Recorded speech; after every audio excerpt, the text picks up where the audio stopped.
term limits, President Paul Kagame's views on why Africans should be let to make their choices. To help us delve into that is Abel Oyeyo from the Center for African Progress. Abel, always a pleasure to have you here on Worldview. We've listened to President Paul Kagame, and one thing stands out. He says, let Africans make their own choices.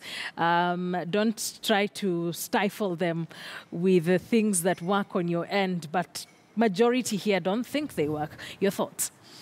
Well, Kagame is a typical African strongman.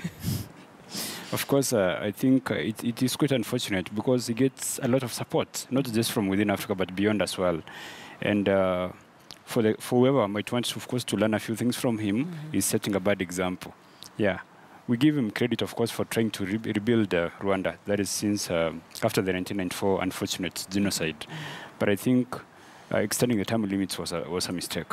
He should have stepped down, I think, in 2017, so as to set a good example. Well, we were having a conversation here last week with the Rwandan ambassador to Kenya, Ambassador James Kimonyo. Yeah, Kimonyo. And he was saying, I asked him the same thing, that there are disgruntled voices, but he says there are disgruntled voices, yes, but not in Rwanda. They voted for the constitution, the referendum. They voted, members of his party overwhelmingly voted to give him another term. So should they just be left alone? Now, the problem is, I think Rwanda is at a point where Kenya was around 15, 20 years ago, where freedom of the press was not guaranteed, political, parties were not allowed to thrive and all that. So that is what is going on in Rwanda as we speak now. So freedom of expression, citizens are not given a chance to express themselves. And what you see as political position actually props, guys who've been propped up to send a message of political accommodation in Rwanda that is not there. That is why voices, dissenting voices like Nyamwasa had to take off to places like Johannesburg and even New York for their own safety. In fact, I think Nyamwasa was about to be killed in South Africa, and there's another guy who was again killed in South Africa. They took off from Rwanda because of that kind of lack of political accommodation.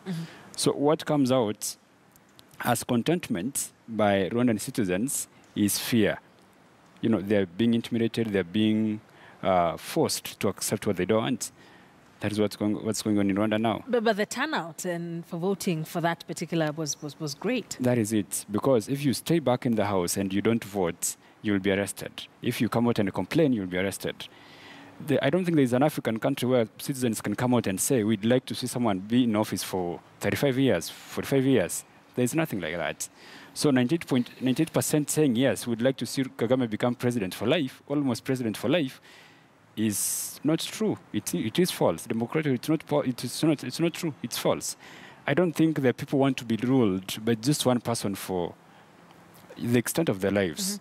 Kagame has been president for 17 years now. And the argument is there's no one else who understands Rwanda and how it works and how to rebuild it. They've already rebuilt, and how to take it to the next stage than Paul Kagame. That is democratic baloney.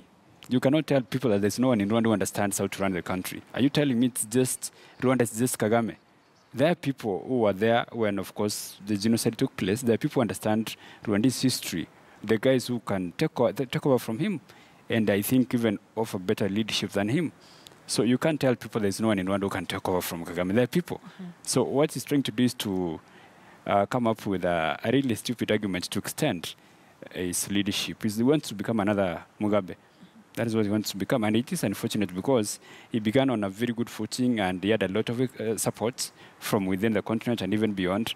But, he's slowly undoing that kind of legacy. By the time he's done, I think we won't have anything to want to tell people about him. The same thing is happening in Uganda. There are talks of removing the age limit for president. So we're getting back to that discussion here with Abel Oyeyo. Let's take a short break. Don't go too far. We still have a lot more lined up for you here on Worldview.